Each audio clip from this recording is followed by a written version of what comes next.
వెనక్కి తప్పించుకుంటాం. రక్షించబడిన తర్వాత దాన్ని నిర్లక్ష్యం చేయకూడదు.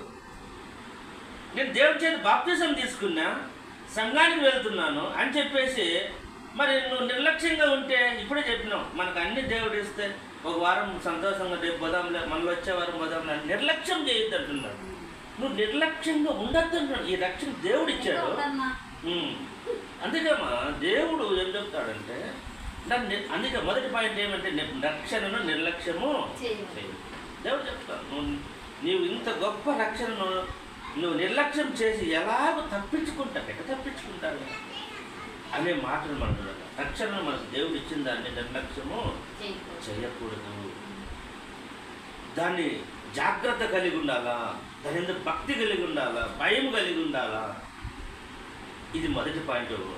నిర్లక్ష్యము, రక్షణను నిర్లక్ష్యము చేయకూడదు. మనం ఎలా తప్పు, అది యేసుక్రీస్తు అయితే బోధింపబడినదే అనే మాట ఉన్నదా, చివరిలో బోధింపబడినదే అనే మాట ఉన్నది.